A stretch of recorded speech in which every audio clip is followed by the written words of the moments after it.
I paid for her dream wedding, but she stole $15,000 from me. I confronted her, and my husband handed me divorce papers. She's carrying the child you couldn't give me, he smirked.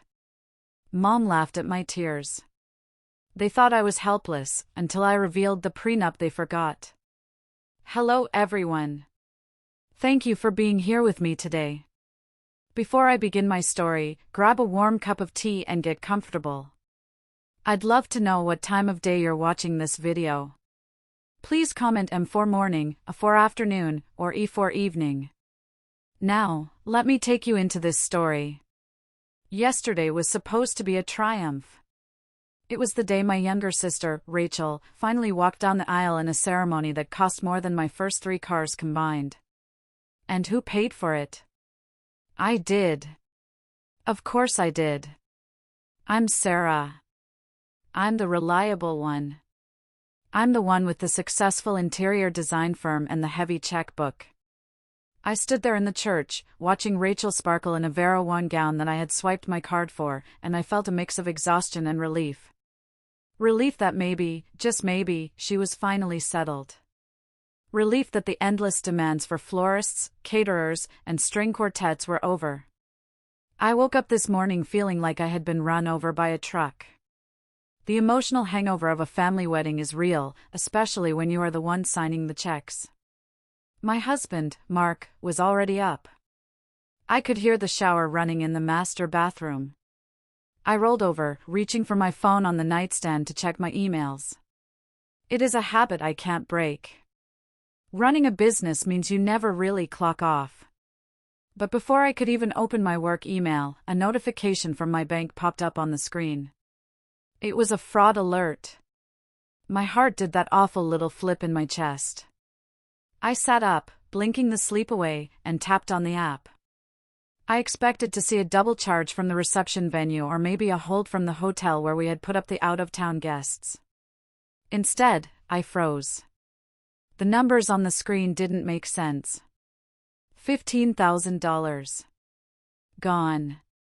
Transferred out of our joint savings account at 2 a.m. last night. I stared at the screen, waiting for it to change, waiting for it to be a glitch. But the transaction was there, clear as day. It wasn't a hack from some anonymous server in a foreign country.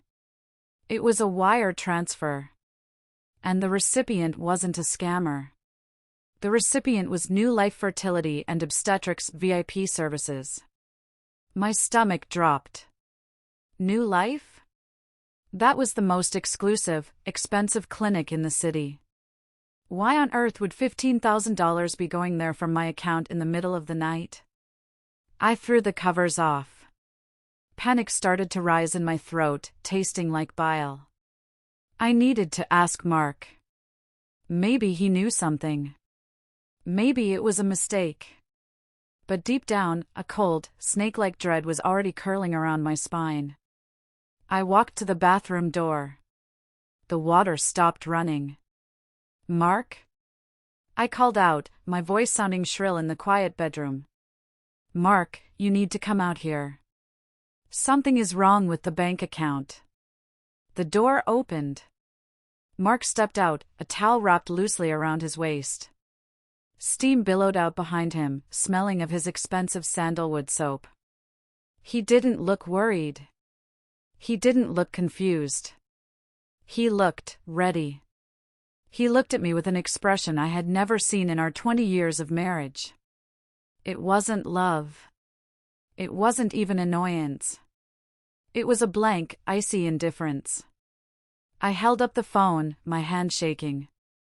Mark, $15,000 was wired to a fertility clinic last night. Did you authorize this? Were we hacked? He didn't even look at the phone. He walked past me, towards the walk-in closet, and started pulling on his clothes. It wasn't a hack, Sarah, he said calmly. His voice was steady.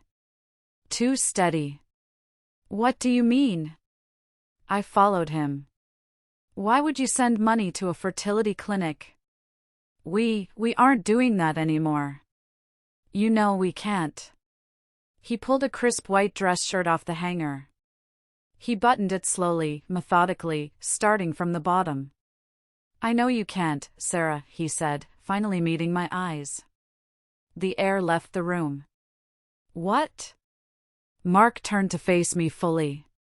He looked at me like I was a stranger, or worse, an employee he was about to fire.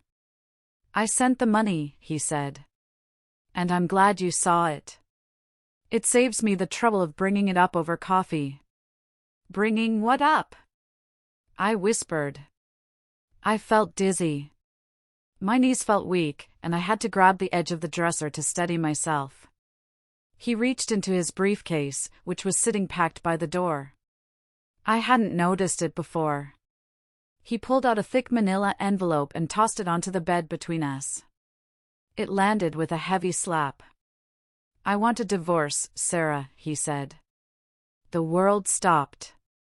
The silence in the room was deafening. I looked at the envelope, then at him. "Divorce?" I stammered. "But we were just dancing at the wedding last night. We were happy." "Mark, what is happening? Is this about the money? If you needed money for something, you could have just asked. You didn't have to steal it." He laughed. It was a dry, humorless sound. "Steal? It's a joint account, Sarah. It's my money too. And frankly, I've earned it. Putting up with you for 2 decades? That's hard labor." He checked his watch. A Rolex I had bought him for his promotion last year. "My lawyer has already filed the paperwork. I suggest you get one too. Although, considering how emotional you get, maybe you should just sign what I give you and save us both the drama." I stood there, trembling in my pajamas, while the man I had shared my life with for 20 years stood fully dressed, looking at me with pure contempt. "Why?" I managed to choke out. "Why now? Why today?" Mark smiled, and it sent a chill down my spine. "Because the timing is perfect," he said. "Rachel's wedding is over. The family is all in town. And I'm finally done waiting for you to be something you can never be." He picked up his bag. "Come downstairs when you're dressed, Sarah. We have a family meeting." "Family meeting?" I repeated, confused. "Everyone is waiting," he said over his shoulder as he walked out the door. "Your parents. Rachel. Me. We all need to talk to you." He left me standing there, the bank notification still glowing on my phone screen. $15,000. A fertility clinic. A divorce. And a family meeting.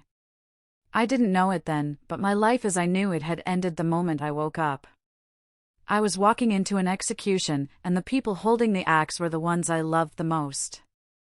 I stood in the middle of my bedroom, paralyzed. The shock was a physical weight, pinning me to the floor. My mind couldn't process the cruelty I had just witnessed. Mark's face, so cold, so detached, kept flashing before my eyes. But as the initial numbness began to fade, a familiar feeling washed over me. It was a dull, aching sense of responsibility. Even in the midst of my own crisis, my brain automatically switched to fix-it mode. That was my role. That had always been my role.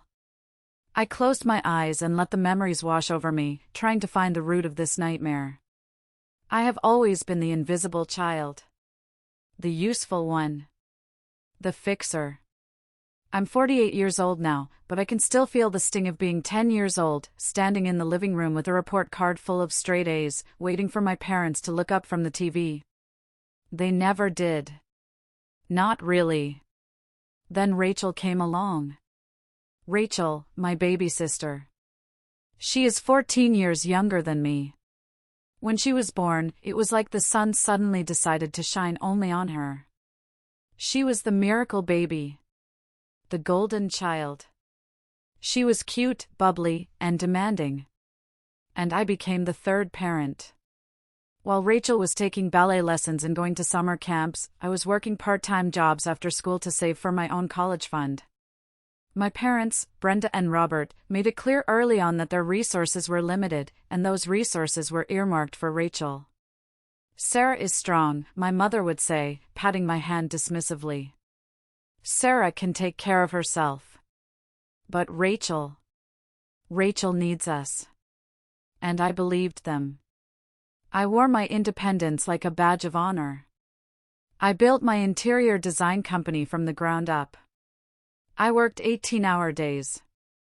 I skipped vacations. I ate ramen noodles in a studio apartment so I could reinvest every penny into my business. And when the money finally started coming in, who was the first in line with their hand out? My family. I remember 10 years ago, when Rachel was 24. She had gotten herself into massive credit card debt, gambling online and buying designer purses she couldn't afford. Collectors were calling the house. My parents were frantic. They called me in the middle of a client meeting, crying. "They're going to ruin her credit, Sarah," my dad had shouted. "She's just a baby. She didn't know any better. You have to help her." I had just bought my first luxury car, a symbol that I had finally made it. I loved that car. But I looked at my parents' terrified faces, and I caved. I sold the car the next week. I took the check, drove to the bank, and paid off Rachel's debt in full. $25,000. I remember handing the receipt to Rachel. I expected a hug. A thank you. Maybe even a tear. Instead, she snatched the paper from my hand, checked the balance, and sighed. "Took you long enough," she mumbled. I was so stressed out I broke out in hives. My parents hugged her.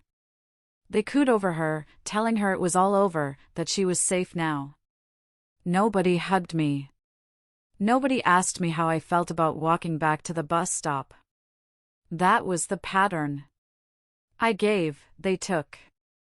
I solved problems, they created them. And Mark knew all of this. When we met, he seemed to be the only one who saw me. He saw the tired woman behind the successful CEO. He told me I didn't have to be strong all the time. He told me he wanted to take care of me. But looking back now, through the lens of this morning's betrayal, I wonder if he ever really saw me. Or did he just see what my family saw?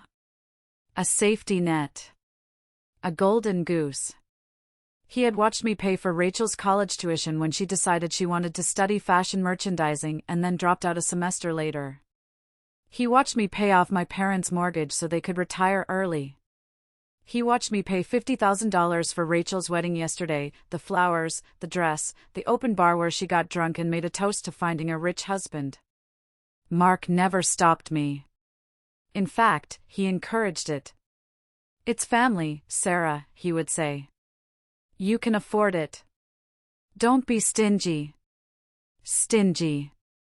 That word cut me every time. Now, standing in the silence of the room, realizing he had just walked out on me, I felt a wave of nausea. I wasn't just a wife to him. I was a resource. And resources get used up. I looked at the mirror. I saw a woman who looked tired. There were fine lines around my eyes that no amount of expensive cream could hide. I saw a woman who had spent her entire life buying love that was never actually for sale. "Family meeting," he had said. I wiped a tear from my cheek. I wouldn't let them see me cry. I wouldn't give them that satisfaction. I went to the closet and bypassed the sweatpants I wanted to crawl into. Instead, I pulled out a structured blazer and tailored trousers. My armor. If they wanted a meeting, I would give them a meeting. But I wasn't going down there as the victim. I was going down there as the CEO. Or so I thought. I had no idea that the knife they were about to twist in my back was far sharper than just money. Before I left the sanctuary of my bedroom, I had to take a moment to breathe. The mention of the fertility clinic on that bank transaction was throbbing in my mind like an infected wound. It hurt more than the missing money. It hurt more than the word divorce.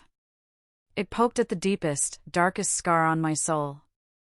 I walked over to the nightstand and opened the drawer. Underneath a stack of books, there was a small, velvet box. Inside wasn't jewelry, but a hospital bracelet. My hospital bracelet from 8 years ago. Mark and I had tried. God, we had tried so hard. For the first 10 years of our marriage, we were focused on building our lives. I was building the company, Mark was dabbling in various ventures that never really took off, living mostly off my salary. We were happy, or so I thought. But when I turned 40, the clock didn't just tick, it sounded like a bomb counting down. We started trying. Month after month of negative tests. The hope that would bloom in my chest every time my period was late, only to be crushed into dust days later. Then came the diagnosis. Endometriosis. Stage 4. My uterus was a battlefield of scar tissue and inflammation. The doctor was kind but blunt. Natural conception is impossible, Sarah. We moved to IVF.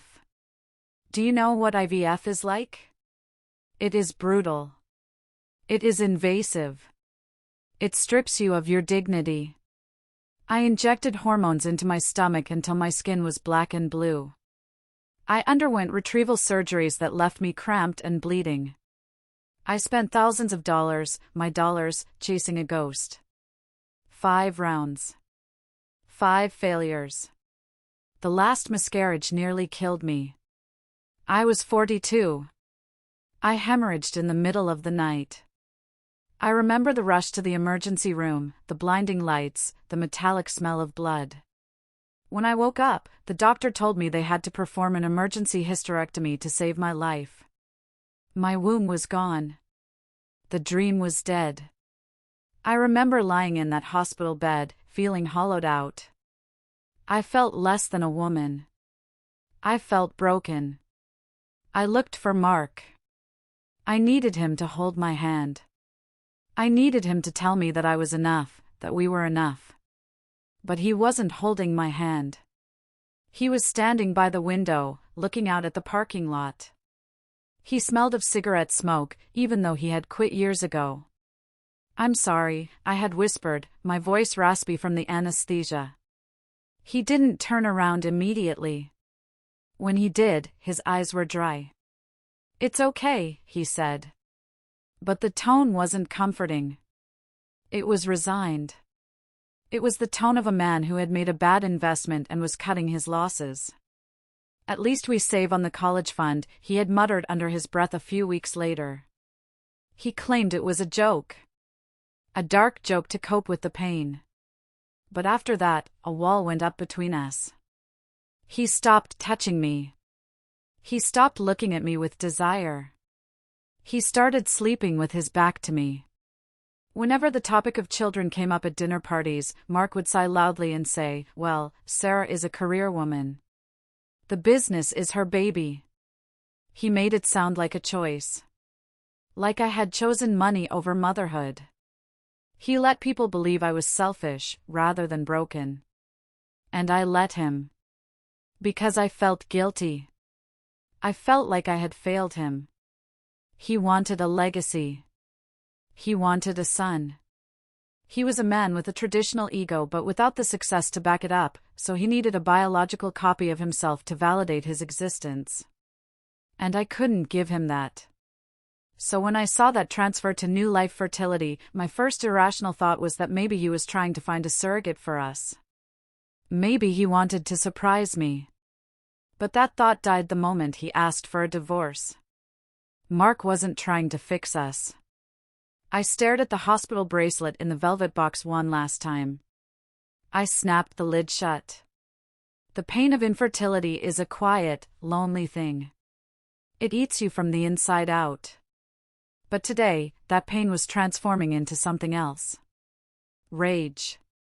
Why was he sending money to a fertility clinic now? Who was it for? A sickening suspicion began to form in my gut. A puzzle piece I didn't want to fit. Rachel. Rachel, who had been glowing at her wedding. Rachel, who had refused the champagne toast I paid for. Rachel, who had gained a little weight recently that my mother attributed to happy stress. No. It couldn't be. That was too twisted. That was a soap opera plot, not my life. But as I walked down the stairs, hearing the low murmur of voices in the living room, the cold dread returned.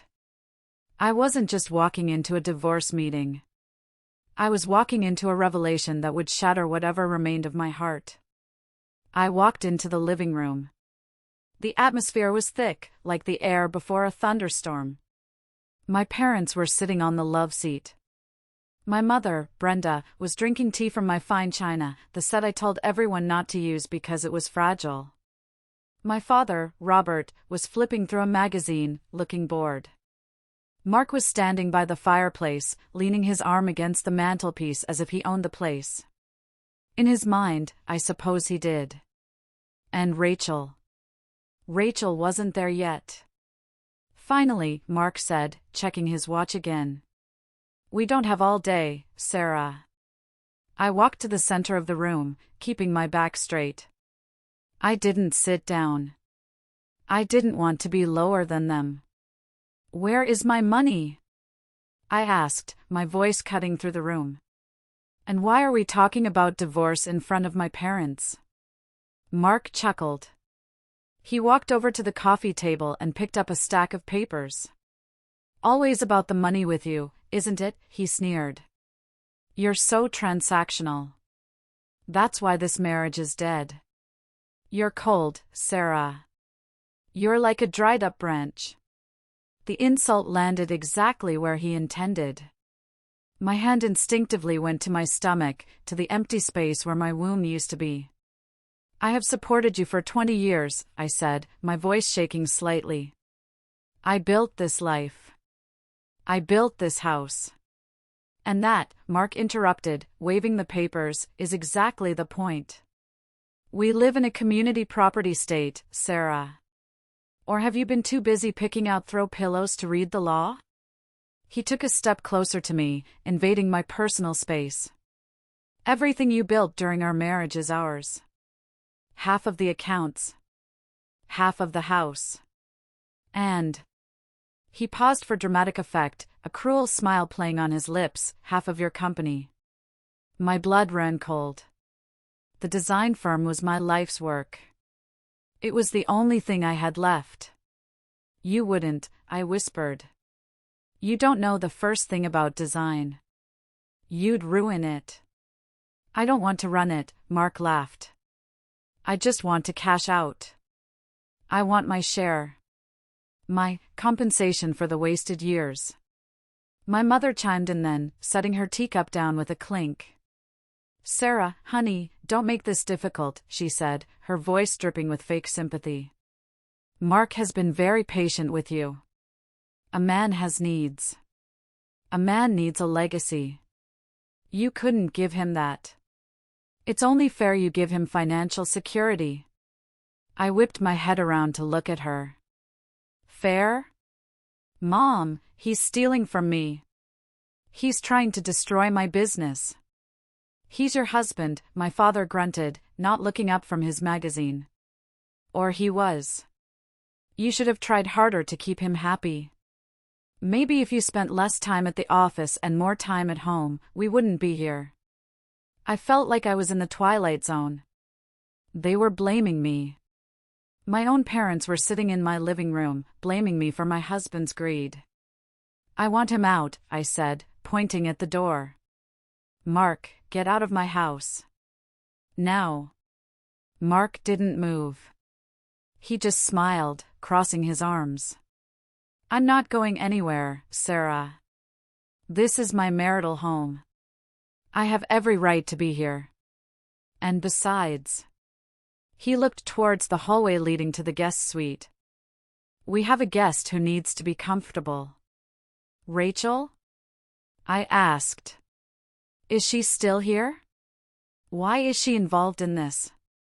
Mark's expression shifted. The cruelty remained, but mixed with a sickening kind of pride. Because, he said softly, she has something you don't. She has a future. I looked at my parents. They wouldn't meet my eyes. My mother was studying her fingernails. My father was suddenly very interested in the fireplace. What is going on? I demanded. My heart was hammering against my ribs like a trapped bird. Where is my sister? I'm right here, Sarah. The voice came from the hallway. I turned around. And then, everything stopped. The anger, the fear, the confusion, it all coalesced into a single, blinding moment of horror. Rachel stood there. She wasn't wearing her clothes. She was wearing my silk robe, the expensive, hand-painted one I had bought in Italy.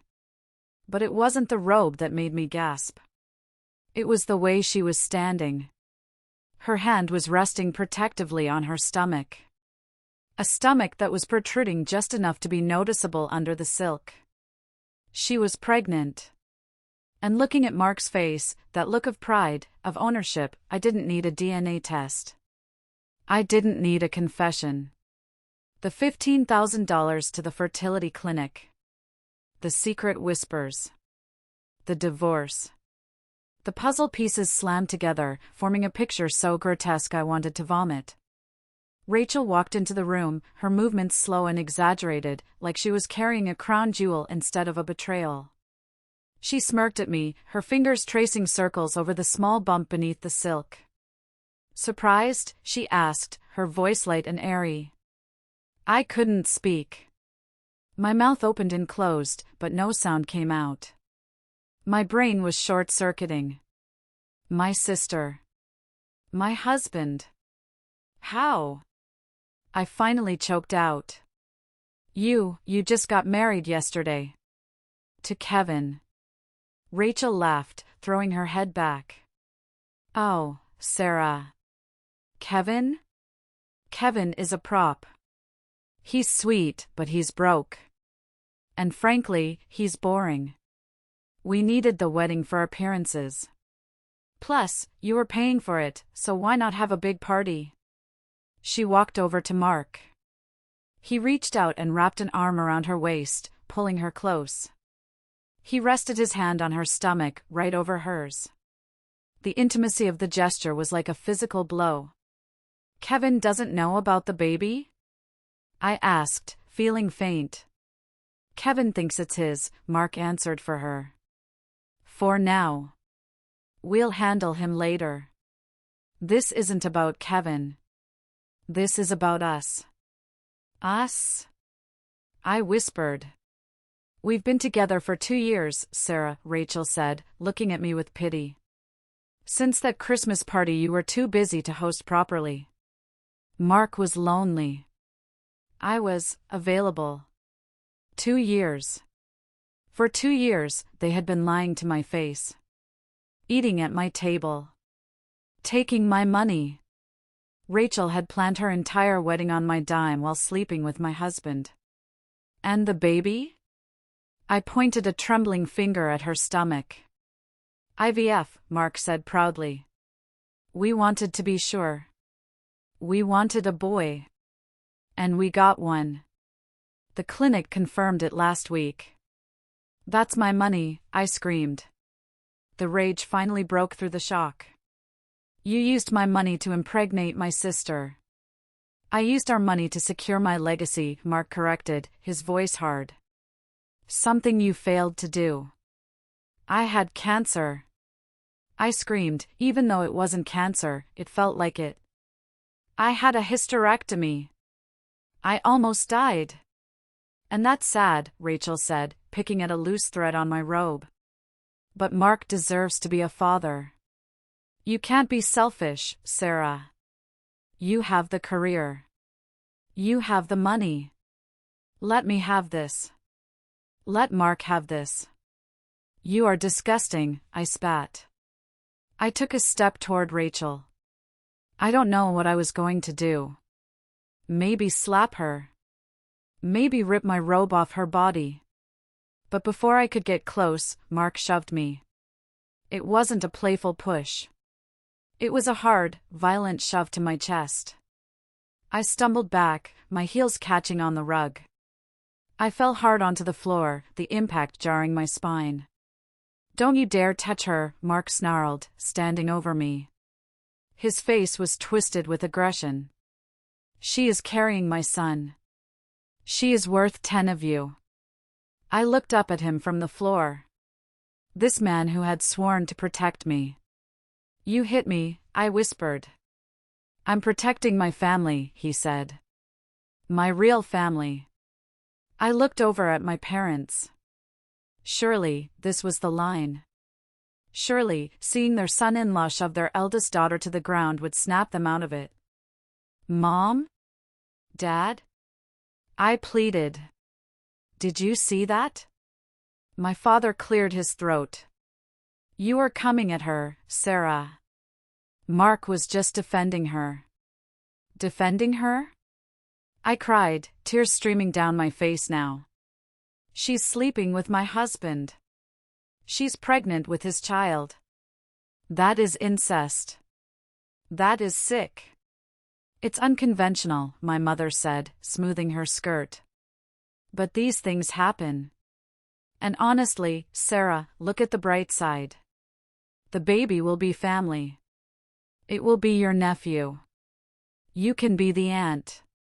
You're good at that. You can buy him things." The room spun. "Buy him things?"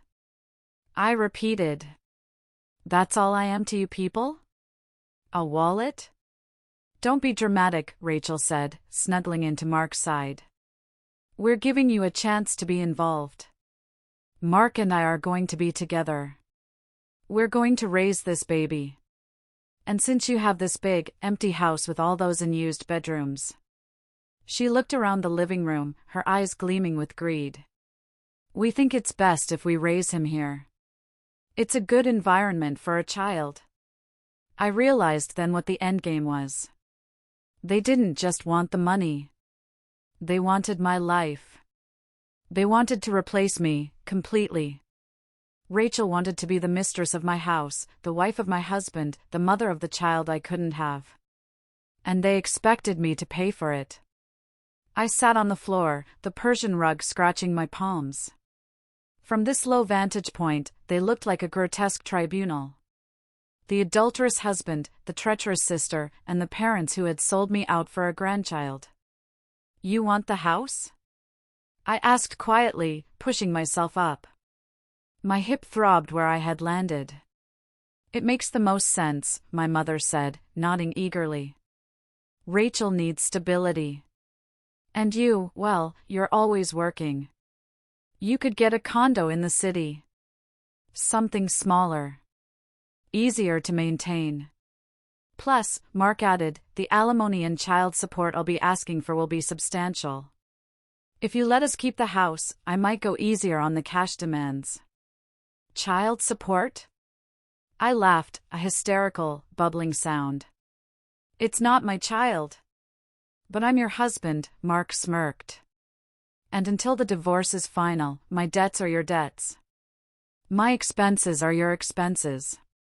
And raising an heir is expensive." "You are delusional," I said, dusting off my pants. "I am not giving you my house. I am not giving you a dime. I am going to call my lawyer, and I am going to ruin you." The air in the room shifted. My father stood up. He wasn't a tall man, but he had a way of looking disappointed that made me feel small. "Sarah," he said sternly. "Don't be vindictive. It doesn't suit you." "Vindictive? Dad, they are robbing me." "They are family," he shouted, his face turning red. "Rachel is your sister. She is carrying the future of this family. You have everything, Sarah. You have the fancy car, the business, the accolades. Rachel has nothing. She has struggled her whole life. She struggled because she's lazy." I screamed back. "She struggled because you enabled her. She struggled because she didn't have your luck," my mother yelled. "You were born lucky, Sarah. Everything comes easy to you. You owe it to help your sister. Luck. They called 18-hour workdays luck. They called ulcers and stress and sleepless nights luck. I am done helping, I said, my voice shaking with finality. I am cutting you all off. No more credit card payments. No more mortgage help. No more wedding funds. You are on your own.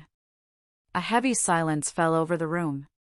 Rachel looked at Mark, worry flickering in her eyes for the first time. Mark stepped forward. You can't do that. Watch me.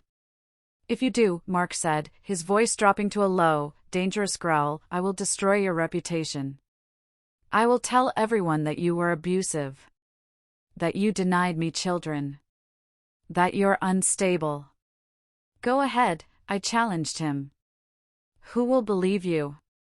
Everyone, Rachel piped up. Because I'll back him up. And so will Mom and Dad. I looked at my parents. You would lie for him? Against me? My mother looked away. We have to think of the baby, Sarah. The baby needs resources. There it was. The ultimate betrayal. They were willing to destroy my reputation, my career, and my life, just to ensure that their golden child and her golden baby lived in luxury. Get out, I whispered. All of you. Get out of my house. Mark laughed. I don't think so. Like I said, this is my marital home. And Rachel is my guest. If anyone is leaving, Sarah, it's you. Excuse me? You're hysterical, Mark said calmly. You're scaring Rachel. You're endangering the baby. If you don't leave voluntarily, I'll call the police and tell them you attacked a pregnant woman. I have witnesses. He gestured to my parents. My father nodded grimly. Ideally, you should go cool off somewhere, Sarah. My jaw dropped. They were staging a coup. In my own living room. You're kicking me out of the house I bought? We're asking you to leave for the safety of the family, Mark corrected. He walked over to the door and opened it. Pack a bag, Sarah. Go to a hotel. We'll have the lawyers talk on Monday. I looked at them. The united front. The wall of greed and entitlement. I realized then that I couldn't win this fight tonight. I was outnumbered. I was emotionally shattered. And if the police came, my parents would lie, and I would end up in jail. Fine, I said, my voice cold as ice. I'll leave. I walked upstairs like a zombie. I could feel their eyes on my back. I could hear Rachel giggling as soon as I turned the corner. I went into the bedroom, the room I had designed with such care. The custom drapes, the hand-woven rug, the art pieces I had collected from my travels. It all felt contaminated now. I grabbed a small suitcase from the closet. My hands were shaking so badly I could barely work the zipper. I threw in whatever I could find. Underwear. A few shirts. My laptop. My chargers. I looked at the safe in the corner of the closet. I hesitated. Should I open it? No. Mark knew the code. If I opened it now, he might hear the beep. He might come up here and take whatever I pulled out. I had to be smart. I had to be strategic. I closed the suitcase. I grabbed my purse. I checked for my car keys. As I walked back downstairs, the living room was quiet. They were waiting for me to leave so they could celebrate. Mark was standing by the front door, holding it open. He looked like a bouncer at a club, kicking out a drunk patron. Leave the house keys, he said. Are you serious? Leave them. I don't want you sneaking back in and stressing Rachel out. I unhooked the house key from my ring and dropped it into his outstretched palm. It felt like handing over a piece of my soul. Smart choice, he said. Don't worry. We'll take good care of the place. Rachel has some ideas for redecorating. She thinks the beige is a bit drab. I didn't answer. I couldn't trust myself to speak. I walked past him, out into the cool evening air. It had started to rain. Of course it had. I walked to my car, a sleek black Mercedes parked in the driveway. It was the only thing I had right now that felt safe. As I opened the door, I heard the front door of the house slam shut. The sound echoed like a gunshot. I sat in the driver's seat, locked the doors, and just breathed. The rain drummed against the roof. I looked up at the house. The lights were on in the living room. I could see shadows moving. They were in there. Eating my food. Drinking my wine. Planning their future with my money. My parents were probably cooing over Rachel's belly. Mark was probably pouring himself a scotch, my vintage Macallan. I felt a scream building in my chest, a primal sound of rage and grief. But I swallowed it down. Screaming wouldn't help. Screaming would just fog up the windows. I started the engine and backed out of the driveway. I drove down the street, the windshield wipers swishing back and forth like a metronome. Where was I going? I couldn't go to a friend's house. I was too ashamed. How do you tell your friends that your husband left you for your pregnant sister and your parents helped him do it? It was too humiliating. I drove to a hotel downtown. Not a luxury one. I didn't want to run into anyone I knew. I chose a generic business hotel near the airport. Check-in was a blur. The receptionist smiled at me, asking if I was in town for business or pleasure. Business, I said automatically. Survival business. She looked confused, but handed me the key card. I walked into the beige room with its generic art and stiff sheets. I dropped my suitcase on the floor and sat on the edge of the bed. I was 48 years old. I was the CEO of a multi-million-dollar company. And I was homeless. I was alone. I lay back on the bed, staring at the popcorn ceiling. The tears finally came then. Hot, angry tears that burned my skin. I cried for the baby I never had. I cried for the marriage that was a lie. I cried for the sister I had loved and the parents who had betrayed me. I cried until I was empty. Until there was nothing left but a dry, hollow ache. And then, in the silence of that hotel room, something shifted.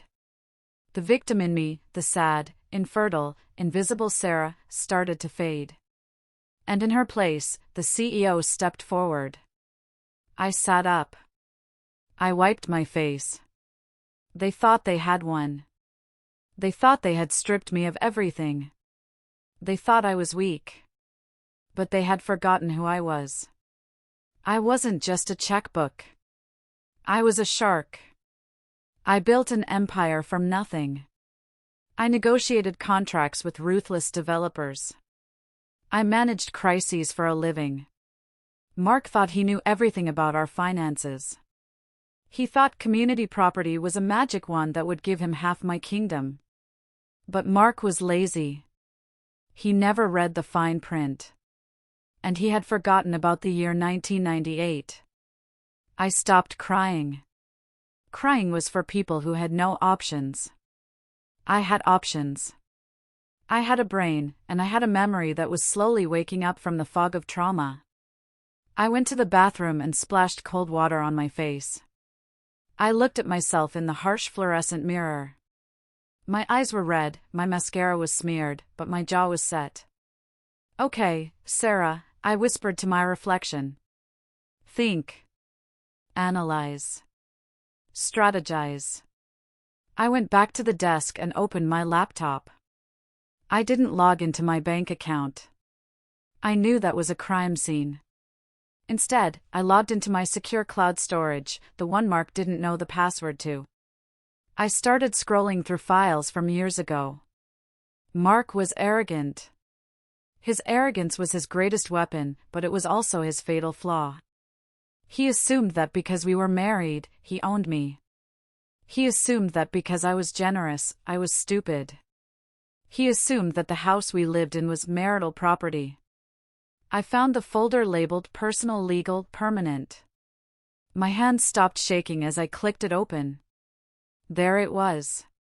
A PDF document dated 20 years ago. The Sarah Jenkins Irrevocable Trust. I remembered the day I signed it. I was 28. My company was just taking off. I had a mentor back then, David's father, a shark of a lawyer named Mr. Gold. Sarah, he had told me, swirling his brandy. You have a big heart. You give too much. One day, someone is going to try to take everything from you. A man, a family member, a lawsuit. You need to protect yourself from your own generosity. He had made me set up the trust. An irrevocable trust. I had put the initial equity of the company into it. And, crucially, when I bought the house 5 years ago, I didn't buy it in my name. I bought it in the name of the trust. I scanned the document, my eyes devouring the legalese. Beneficiary, Sarah Jenkins. Trustee, David Gold, Mr. Gold's son, my old friend. Clause 4.2, assets held within the trust are not subject to marital division. I felt a smile tug at the corner of my mouth. It was a cold, dangerous smile. Because it was an irrevocable trust, the assets technically didn't belong to me. They belonged to the trust entity. Which meant they definitely didn't belong to Mark.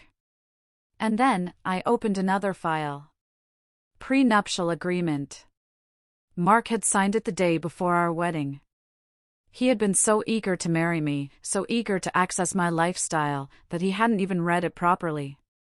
He had called it unromantic paperwork and scribbled his signature just to shut me up. I read the infidelity clause. If either party is found to have committed adultery resulting in the conception of a child outside the marriage, any claim to spousal support is null and void. I laughed. A loud, sharp laugh that echoed in the empty hotel room. Mark hadn't just cheated. He had impregnated my sister. He had handed me the smoking gun on a silver platter. I wasn't helpless. I was armed. They wanted a war? I would give them a nuclear winter. I picked up my phone. It was 11 p.m., but I knew who to call. I dialed David Gold. He answered on the second ring. Sarah? Is everything okay? No, David, I said, my voice steady and clear. Everything is wrong. But I'm about to make it right. I need you to dust off the trust documents. And I need a forensic accountant. Forensic accountant? David sounded wide awake now. Why? Because, I said, looking at the rain streaming down the window, my husband just stole $15,000. And I have a feeling that's just the tip of the iceberg. I want to know where every single penny has gone for the last 5 years. Sarah, what did he do? He woke the sleeping dragon, David. I'm going to burn them down. I'm going to take the house, the money, and the company. And I'm going to leave them with nothing but each other. I'm in, David said without hesitation. Meet me at my office at 8 a.m. I hung up the phone. I walked to the window and looked out at the city lights. Somewhere out there, in my house, Mark and Rachel were probably celebrating. They thought they had won the lottery. They thought I was a broken woman crying in a hotel room. Let them think that. Let them get comfortable. Let them unpack their bags and pick out nursery colors. Because when I came back, I wasn't just coming back for my clothes. I was coming back for justice. The next morning, I woke up in the hotel room, the unfamiliar stiffness of the mattress reminding me instantly that my life had imploded. But as I stared at the generic abstract art on the wall, I didn't feel the crushing weight of grief I had expected. Instead, I felt a cold, surgical precision taking over my mind. The time for tears was over. The time for an audit had begun. I dressed in a charcoal power suit, the one I usually reserved for hostile takeovers or firing senior executives. I pulled my hair back into a severe bun.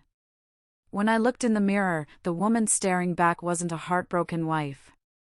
She was a CEO preparing to liquidate a failing asset. I drove straight to David Gould's office. David wasn't just my lawyer, he was the only person in the world who knew where the bodies were buried, financially speaking. He had been warning me about Mark for years, subtle hints over dinner that I had foolishly ignored, blinded by my desire for a happy family. When I walked into his conference room, the air was thick with the smell of expensive coffee and old paper. David was already there, flanked by a man I didn't recognize. This man was small, with wire-rimmed glasses and the kind of intense, unblinking stare that made you want to confess to crimes you hadn't committed. "Sarah," David said, not wasting time with pleasantries. "This is Arthur Henderson. He's a forensic accountant. I took the liberty of calling him last night after we hung up. He's been crawling through your company's back-end server since 3 a.m. "And?" I asked, sitting down. I didn't ask if it was bad. I knew it was bad. I just needed to know the blast radius. Henderson turned his laptop around. The screen was a spreadsheet, a sea of numbers, but red lines crisscrossed the screen like arterial spray. "Mrs. Jenkins," Henderson began, his voice dry and devoid of emotion. "Your husband wasn't just skimming off the top. He was drilling a hole in the bottom of the boat." He pointed to a column labeled Vendor Payments. "Do you recognize a company called Horizon Consulting Group?" I shook my head. "No. We use Horizon Logistics for shipping, but not consulting." "Exactly," Henderson said. "It's a classic mimicry fraud."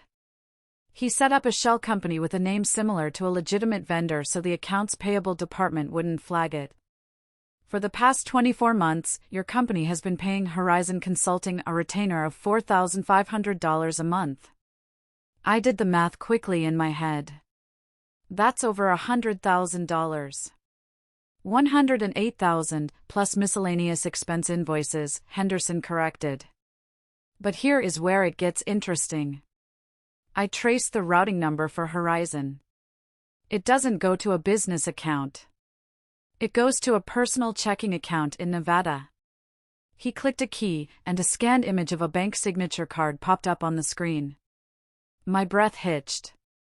I knew that handwriting. It was loopy, childish, with hearts dotting the I's. "Rachel," I whispered. "Your sister is the sole signatory on the account," David said, his voice hard.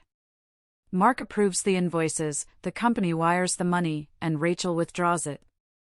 It's a conspiracy, Sarah.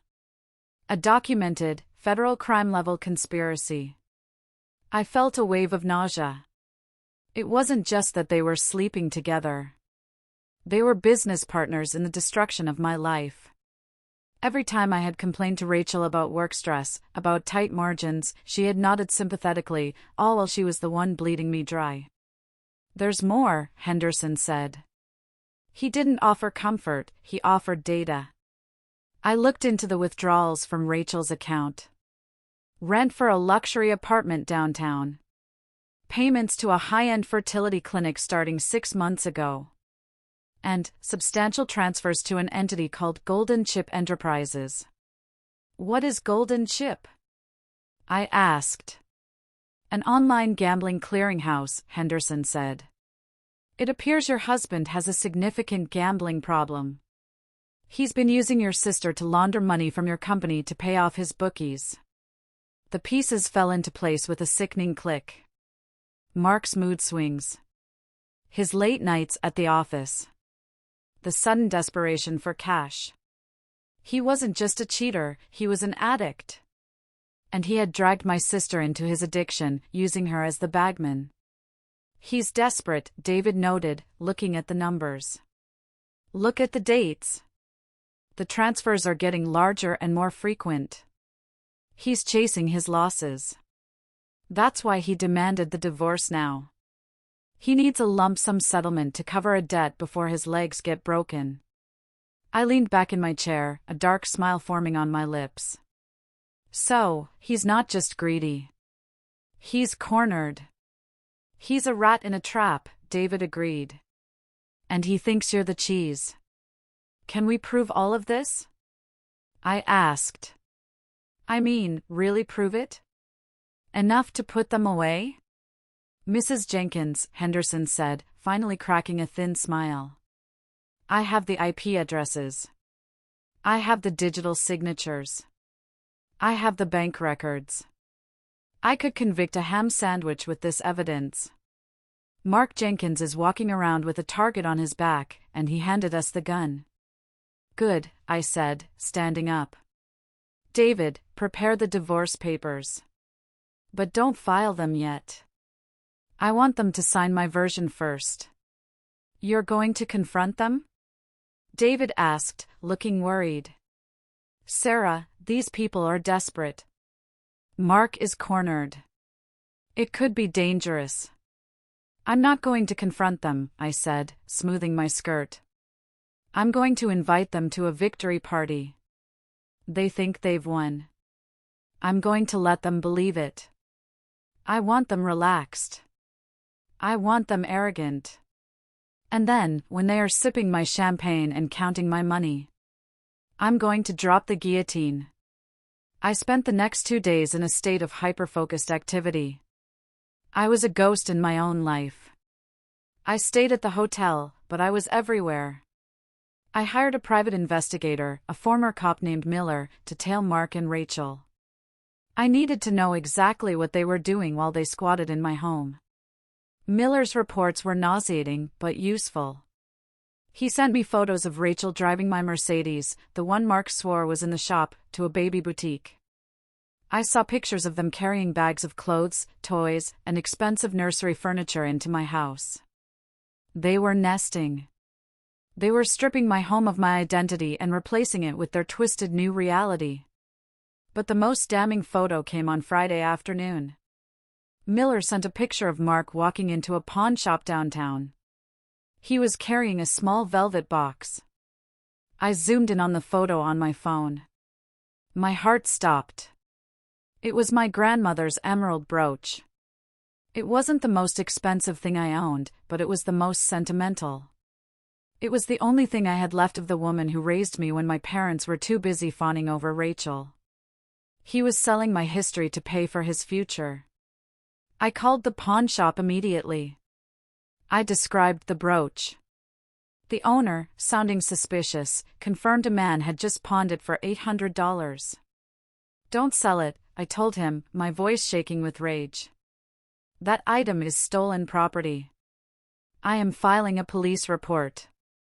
If you sell it, I will sue you for receiving stolen goods. The owner quickly agreed to hold it. I hung up, my hand gripping the phone so hard my knuckles turned white. That was the final straw.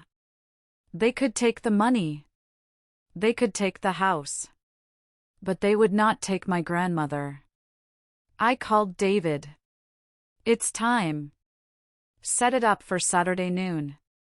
Are you sure you can handle this, Sarah? David asked. You sound on edge. I'm not on edge, David. I'm sharpened. I'm ready to cut. I went to a copy shop and printed 3 sets of documents. The trust deed. The prenuptial agreement. The forensic audit. I bound them in innocent-looking blue folders. Then, I went shopping. I bought a bottle of Dom Perignon. I bought a box of high-end pastries. I wanted this to look like a surrender. I wanted to play the role of the defeated, broken wife perfectly. I sent the text to Mark. I'm done fighting. You win. Come to the house at noon tomorrow. I'll sign whatever you want. Just let me move on. He replied instantly. Finally. Don't be late. That night, lying in the hotel bed, I rehearsed every line. I anticipated every objection. I visualized Mark's face, Rachel's tears, my parents' excuses. I built a fortress around my emotions. I thought about the baby. My nephew. The innocent life caught in this web of greed.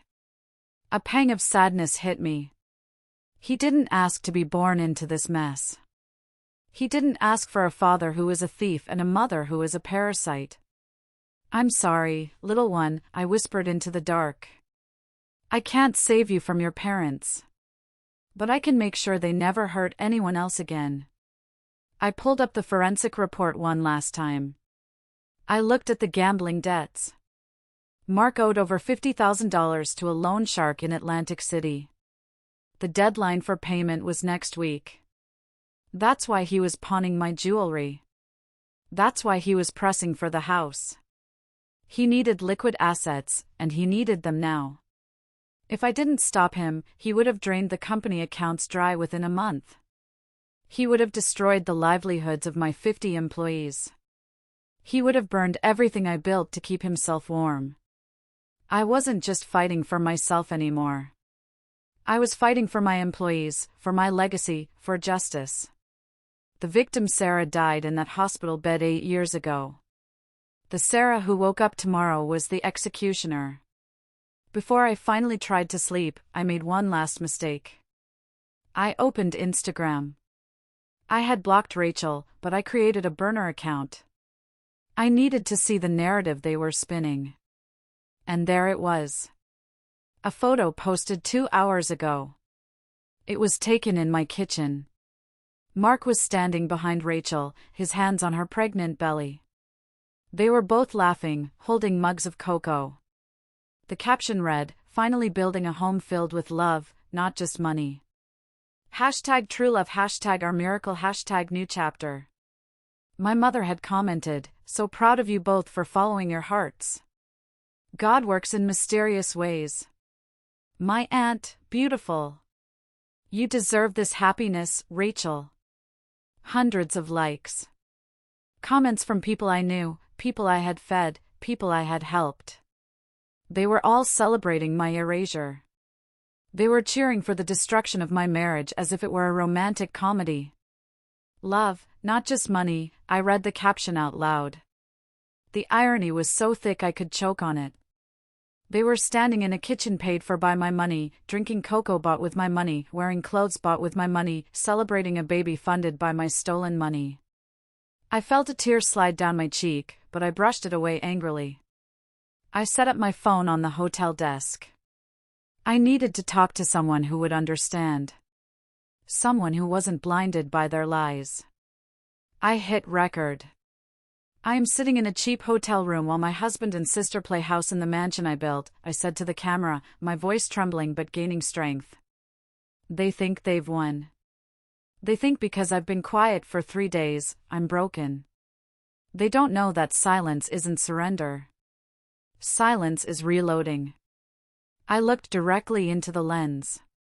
I know I'm not the only one. I know there are women out there who have been told to sit down and shut up.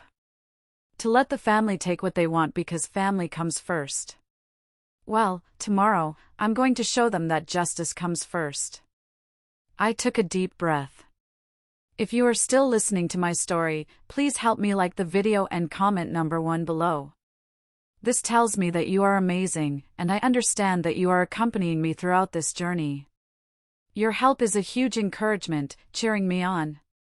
Please comment number 1 so I can recognize you, and now, listen to me continue telling my story. I stopped the recording. I didn't post it. Not yet. I saved it. It would be part of my documentary one day. Saturday at 11 a.m. I arrived at the house an hour early. I parked down the street and walked up the driveway, avoiding the security cameras I knew Mark had probably monitored. I used the emergency key hidden inside the false sprinkler head in the garden, another secret Mark was too lazy to notice. The house was quiet, but it smelled wrong. It smelled of stale pizza and Mark's cheap body spray, masking the scent of the lavender diffusers I always used. I walked through the rooms. They had already started changing things. My antique vases were gone, replaced by tacky live, laugh, love signs. There were boxes everywhere labeled nursery. I went to the dining room. I set the table. Not for a meal, but for a negotiation. I placed the 3 blue folders at the head of the table. I placed the bottle of Dom Perignon in the center, next to the box of pastries. I sat down and waited. At 11:55 a.m., I heard cars pulling into the driveway. Laughter. Voices. The front door opened. "Hello?" Mark's voice boomed. "Sarah? You better be here." In the dining room, I called out. They walked in. It was a procession of arrogance. Mark led the way, looking like a rooster in a henhouse. Rachel waddled behind him, wearing a tight white dress that looked suspiciously like a maternity bridal gown. My parents followed, carrying balloons. Blue balloons. "It's a boy!" They were throwing a gender reveal party. At my divorce signing. "Sarah!" My mother rushed forward, trying to hug me. I stayed seated, my body rigid. She bounced off my icy demeanor and stepped back, looking awkward. We thought we'd make a day of it. Since we're all family." "Sit down," I said. They took their seats. Rachel sat at the foot of the table, opposite me. Mark sat to my right, claiming the position of power. My parents filled in the sides.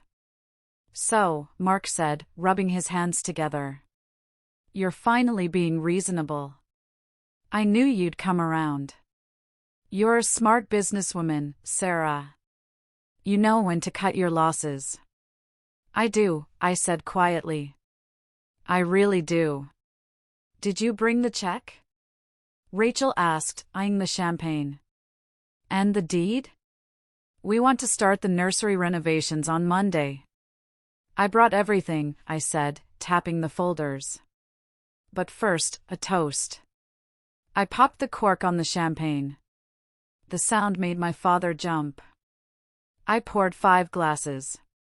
I didn't pour one for Rachel, obviously, but Mark grabbed his glass greedily. "To new beginnings," I said, raising my glass. "To family," my mother added, tearing up. "To healing."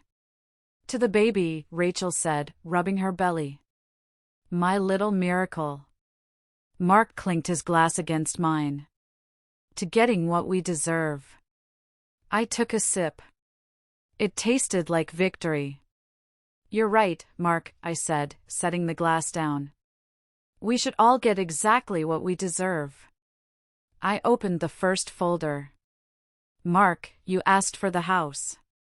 You said it's community property. You said since we lived here for 5 years, half of it is yours." "That's the law," Mark said, leaning back, relaxed. 50-50. "And the business," I continued. "You want half the valuation." I contributed, Mark shrugged. "I gave you emotional support. I advised you." "You certainly did," I said. "And Rachel, you want child support? And alimony?" "Mark wants alimony," Rachel corrected. "I just want security. For the baby." "Of course," I said. "It's all about the baby." I looked at my parents. "And you too? You're moving in?" "We have to help with the baby," my father said, stuffing a pastry into his mouth. "And we sold our place. We gave the money to Mark to invest. So we're a bit short right now." I nodded. The picture was complete. They had bet the farm on Mark's scheme. "Well," I said, "I have reviewed all your demands. And I have reviewed the law." Mark smirked. And I realized," I said, my voice dropping an octave, losing all warmth, "that there has been a terrible misunderstanding." "What misunderstanding?" Mark's smile faltered. "You seem to think you are negotiating with your wife," I said. "But you're not. You're negotiating with a creditor. I slid the first folder across the table to Mark. Open it. Mark hesitated. He looked at the blue folder like it might bite him. He opened it slowly. What is this? He asked. This isn't the divorce decree. No, I said. It's the deed to the house. Read the owner's name, Mark. He squinted. Sarah Jenkins. Living trust? Trust? Rachel asked sharply. What does that mean? It means, I said, leaning forward, that I don't own this house, Mark. The trust does. And do you know who controls the trust? Not me. A trustee. And do you know what the trust bylaws say about unauthorized occupants? Mark went pale. You can't do this. We're married. It's marital property. Wrong, I said. I bought this house with funds from the trust, which was established before we met. It is separate property. It never commingled. You have been living here as a guest. And as of this morning. I pulled a piece of paper from my pocket. It was an eviction notice. Your guest privileges have been revoked. The silence in the room was absolute. You could hear the bubbles popping in the champagne glasses. Eviction? My mother whispered. Sarah, you can't evict your sister. She's pregnant. I'm not evicting my sister, I said calmly. The trust is evicting a squatter. This is bullshit. Mark slammed his fist on the table. I'll sue you. I'll take you to court. No judge will throw a pregnant woman on the street.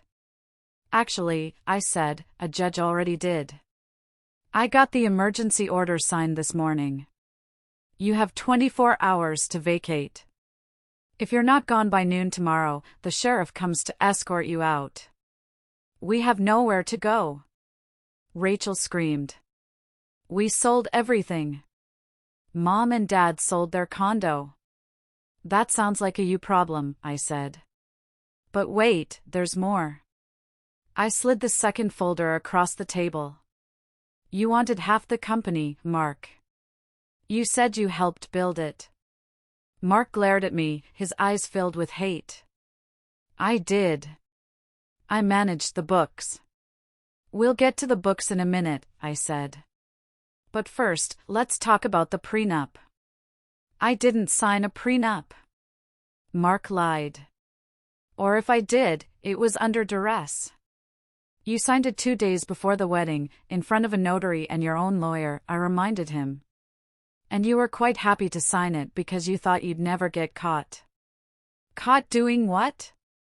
Clause 8C, I said. The morality clause. It's a standard clause in high-asset prenups, Mark. It states that if either party commits adultery that results in a child born out of wedlock, they forfeit all claims to any appreciation of separate property assets. Mark froze. His mouth opened, but no sound came out. I pointed to Rachel's belly. That, I said, is a breach of contract. $1 million breach. Rachel looked at Mark. Her eyes were wide with panic. Mark? What is she talking about? Does that mean we don't get the company money? Mark didn't answer. He was staring at the document, reading the lines over and over again. It means, I said, answering for him, that Mark leaves this marriage with exactly what he came in with. Which, if I recall correctly, was a used Honda Civic and a maxed-out credit card. No. Mark whispered. No. That clause is archaic. It won't hold up. Try me, I said. My lawyer, David Gold, wrote it. He's never lost a prenup case in 30 years. You want to spend the next 5 years in court, spending money you don't have, fighting a losing battle? Go ahead. You planned this, Rachel hissed. You let us get pregnant just to trap us. I didn't let you do anything, Rachel, I snapped. You slept with my husband. You stole my life. Did you really think I was just going to hand you a check and wish you luck? But the baby, my father shouted. Sarah, punish Mark if you want, but Rachel is family. The baby is your blood. You have to support them. Why? I asked. Because you failed to support her? You raised her to be helpless. You raised her to be a parasite. And now she's found a new host. But guess what? This host is dying. I'm not dying. Rachel yelled. The host is me, I said. I'm cutting you off. All of you. No more money. No more bailouts. Mark suddenly stood up. He knocked his chair over. His face was red, veins bulging in his neck. You think you're so smart, he sneered. You think a piece of paper protects you? I know things, Sarah. I know about your tax shelters. I know about the offshore accounts. If you don't give me what I want, I'll report you to the IRS. I stared at him.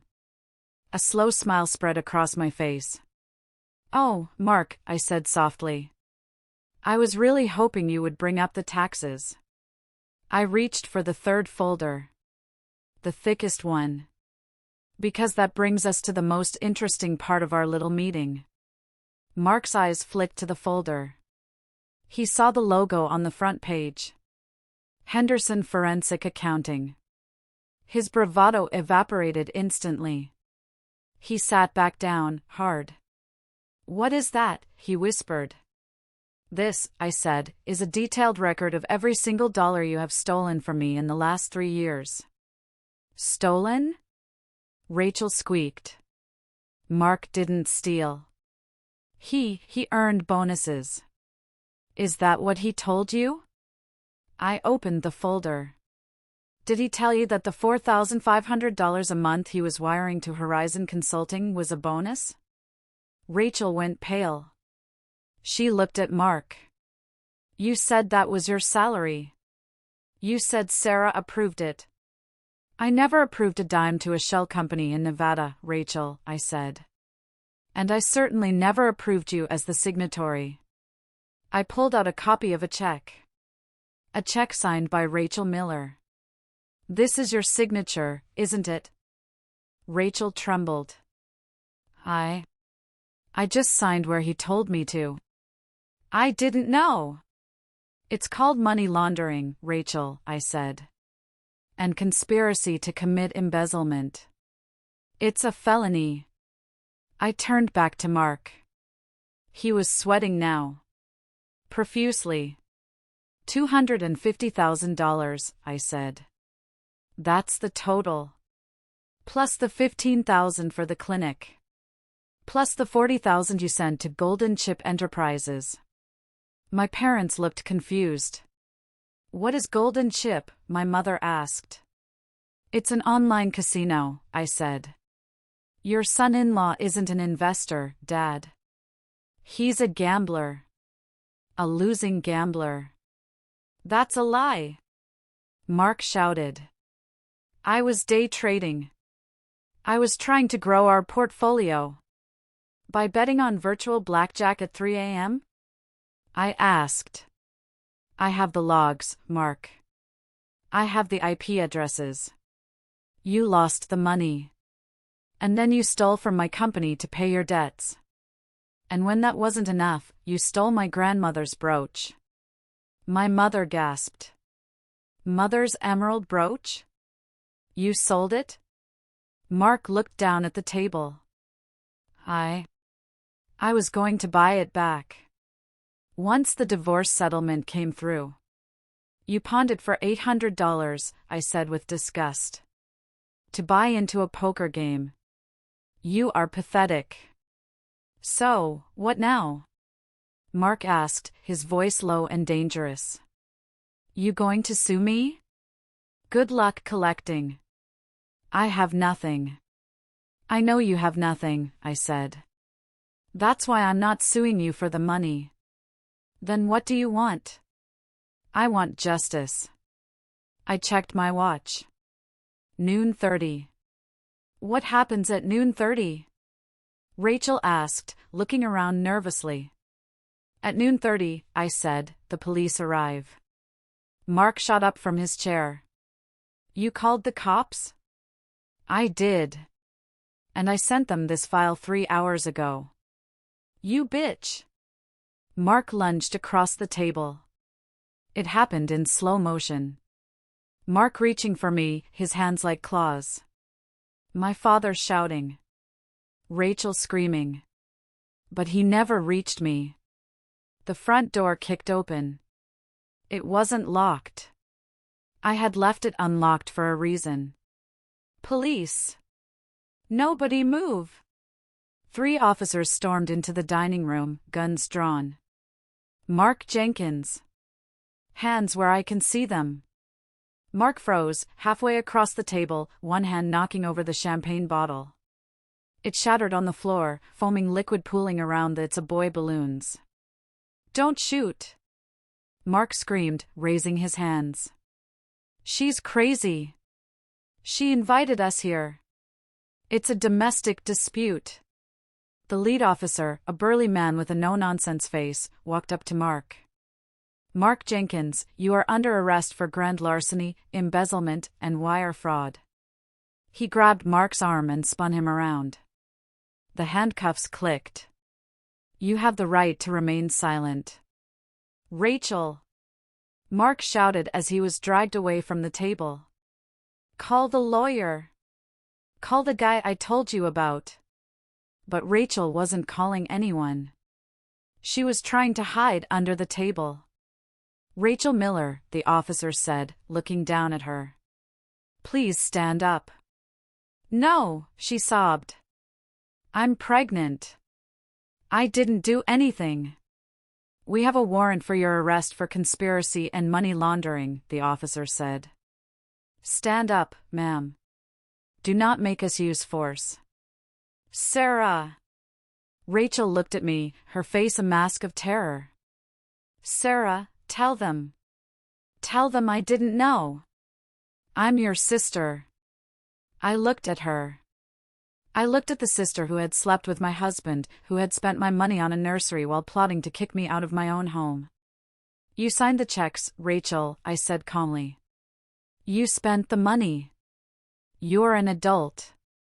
Mom! Rachel screamed as a female officer pulled her up and cuffed her hands in front of her belly. Mom, help me! My mother was sobbing hysterically, clutching my father. Officer, please. She's having a baby. You can't take her to jail. She'll be processed and seen by a medic, the officer said. But she is coming with us. They dragged them out. Mark, cursing and shouting threats. Rachel, wailing like a banshee. My house was suddenly full of uniformed strangers. They were taking photos of the documents on the table. They were bagging Mark's laptop. I stood in the corner, watching it all. I felt numb. But it was a good numb. The numbness of a cancer finally being cut out. My father stood up, shaking. He looked at me with eyes full of hate. Are you happy now? He spat. You sent your own sister to prison. You destroyed your family. I didn't destroy anything, Dad, I said. I just took out the trash. The police cleared out by 1 p.m. They took the evidence, they took the criminals, and they left me with the silence. My parents were the last to leave. They refused to look at me as they packed their bags. They called a taxi to take them to a motel. Don't expect to hear from us, my mother said at the door, her voice trembling with rage. You are dead to us. I've been dead to you for years, I said. You just didn't notice because the checks were still clearing. I closed the door and locked it. Then I engaged the deadbolt. Then the security system. I slid down to the floor and sat there in the foyer. I didn't cry. I just breathed. For the first time in 20 years, the air in my house felt clean. But the war wasn't over. The next few weeks were a legal hurricane. Mark was denied bail. The judge looked at his gambling debts, his lack of ties to the community since I evicted him, and the sheer scale of the fraud, and deemed him a flight risk.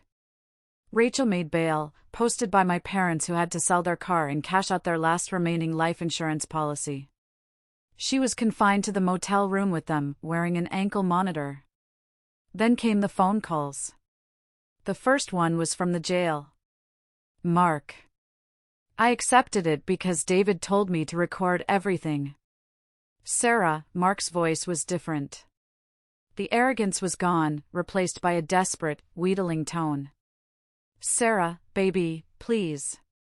You have to drop the charges. I can't stay here. They know I was in finance. They think I have money. I'm a target. You're not in finance, Mark, I said. You're a thief. I'll give you everything, he begged. I'll sign the divorce papers. I'll admit to the affair in court. Just tell the DA it was a misunderstanding. Tell them I had verbal authorization. I can't lie to the police, Mark. That would be a crime. Rachel is going to testify against me, he shouted, his voice cracking. She's cutting a deal. She's telling them I forced her. You know that's a lie. She wanted the money as much as I did. She's the one who wanted the penthouse. I know, I said. And that's why she's going down too. But thanks for confirming it. I hung up. The second blow came from Rachel's lawyer. She was claiming coercion. She was painting herself as the naive victim of a manipulative older man. David and I sat down with the DA. We showed them the text messages I had recovered from the cloud, Mark's old phone backup. Rachel, make sure you transfer the $5,000 today, I saw a stroller I want. Rachel, did she notice the withdrawal? LOL, she's so clueless. Rachel, I can't wait until she's kicked out and we can redecorate. The DA read the texts. He looked at David. Coercion my ass. She's the ringleader. Exactly, David said. No plea deal for her either. The flying monkeys were relentless. My aunt posted a long rant on Facebook about how I was a jealous, barren woman punishing her fertile sister. I didn't respond. I simply sued her for defamation. David sent a cease and desist letter that was so terrifying she deleted her account within an hour. I was systematically dismantling their support network. I was isolating them. One night, my doorbell rang. I checked the camera. It was my father. He looked old. Broken. I opened the door, leaving the chain on. What do you want? We have no food, he said. He wasn't demanding anymore. He was begging. Rachel needs vitamins. The motel, it has bed bugs. Sarah, please. Just a few $100s. I looked at the man who had ignored my achievements my entire life. The man who had sided with my cheating husband because he wanted a grandson. I can't give you money, I said. But I can give you a job application.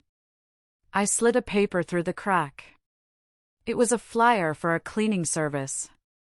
They're hiring, I said. Honest work. You should try it. He stared at the paper. Then he spat on my porch. You will burn in hell. Maybe, I said, closing the door. But at least I'll have my own house.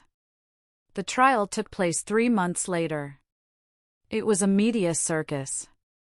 The millionaire design CEO versus the cheating husband and the pregnant sister. The tabloids loved it. I testified for 2 days. I sat on the stand, calm and composed, while Mark's lawyer tried to paint me as a cold, unloving wife who drove him to seek comfort elsewhere. Mrs. Jenkins, isn't it true you spent more time at the office than at home? I was working to pay for the lifestyle my husband felt entitled to, I answered. Isn't it true you denied him children? I had a hysterectomy to save my life, I said, looking directly at the jury. If that is denial, then yes, I denied him. The jury, mostly women, hated him. Then came the turn. Mark took the stand to save himself. He threw Rachel under the bus so hard I heard the bones crunch. It was her idea, he sobbed. She seduced me. She said Sarah was too old. She said we deserved the money. She forged the signatures. Rachel screamed from the defense table. Liar! You said you loved me. The judge had to bang the gavel. It was pathetic. It was a soap opera. And I was the producer. The verdict came back in 4 hours. Mark Jenkins, guilty on all counts. Sentenced to 5 years in state prison. Rachel Miller, guilty of conspiracy and fraud. Sentenced to 3 years probation and 500 hours of community service, plus restitution. The judge went easy on her because of the pregnancy, but the felony record stuck. 2 weeks after the verdict, Rachel went into labor. She was in the motel room. My parents tried to call an ambulance, but they didn't have insurance, so they hesitated. By the time they got to the county hospital, it was a messy birth. David told me the news. It's a boy. Mark Jr. Is he healthy? I asked. He is. But Child Protective Services is involved. They're concerned about the living situation. A motel room with 3 unemployed adults and a convicted felon? What will happen? They might place him in foster care. I sat in my office, looking at the city view. I thought about that baby. My blood. I could take him. I could step in, flash my money, and get custody. I could raise him. It was tempting. It was the redemption arc everyone wanted. The barren woman saves the baby. But then I remembered Rachel's face. Mark's face. If I took that baby, I would be tied to them forever. They would use him to get to me. To get money. To get back into my life. No, I said. I can't take him. Are you sure? David asked. I'm sure. But I will set up an anonymous trust for him. For his education. He can access it when he's 18. Until then, he's better off away from all of us. Even me. Mark went to prison. He was assigned to the laundry detail. I heard through the grapevine that he was not popular. He tried to act like a big shot, telling inmates he was a financial genius, and got beaten up for his shoes.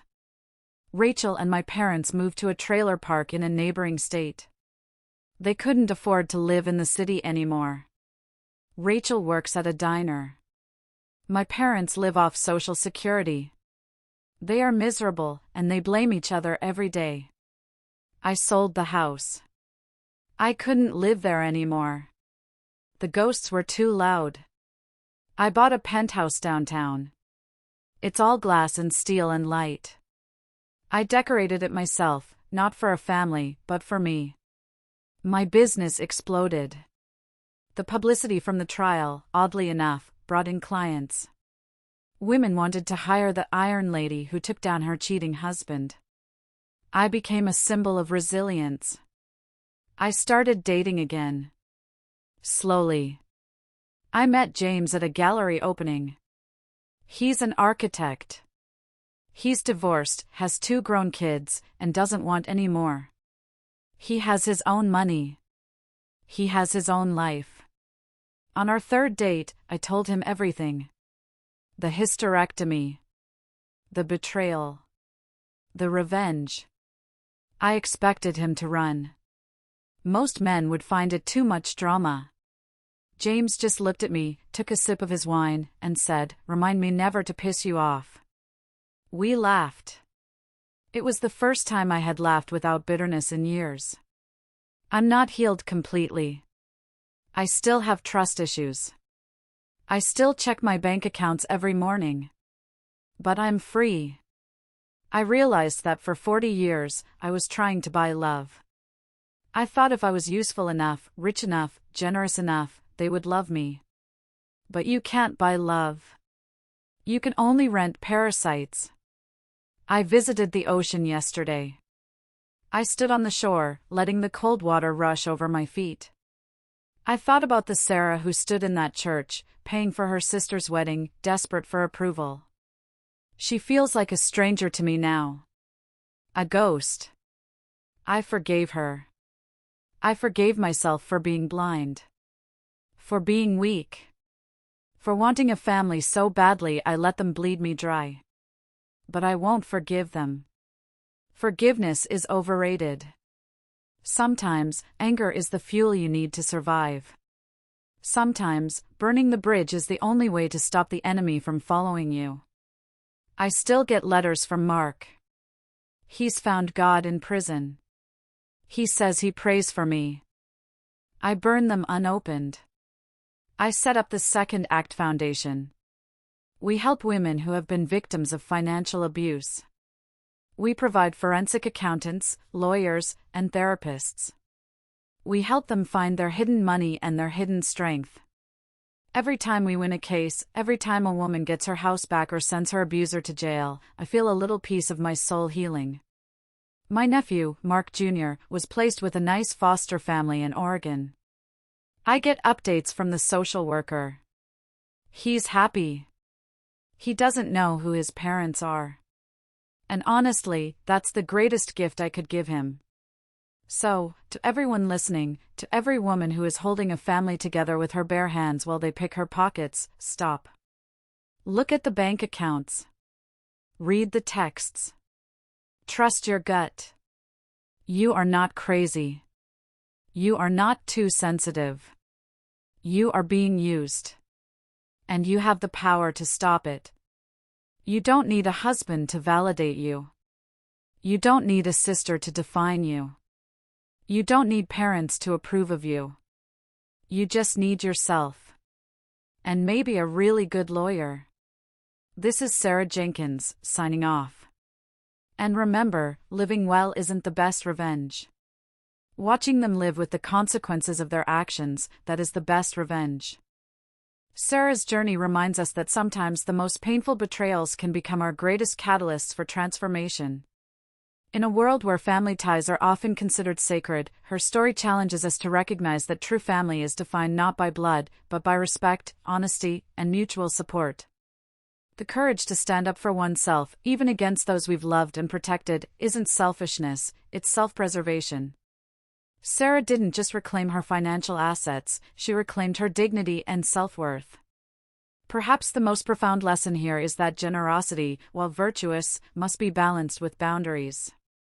For years, Sarah mistook being used for being needed, confusing financial support with genuine love. Her awakening serves as a powerful reminder that we cannot purchase affection, and that our value extends far beyond what we can provide materially.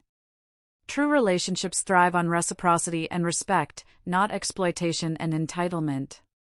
As we reflect on Sarah's transformation from victim to victor, let us examine our own relationships. Are we allowing others to take advantage of our kindness? Are we setting healthy boundaries? Are we recognizing our inherent worth beyond what we can give? If Sarah's story resonated with you, if it sparked recognition or inspired strength, please comment good below. Your voice matters, and your journey, like Sarah's, deserves to be honored with truth and dignity.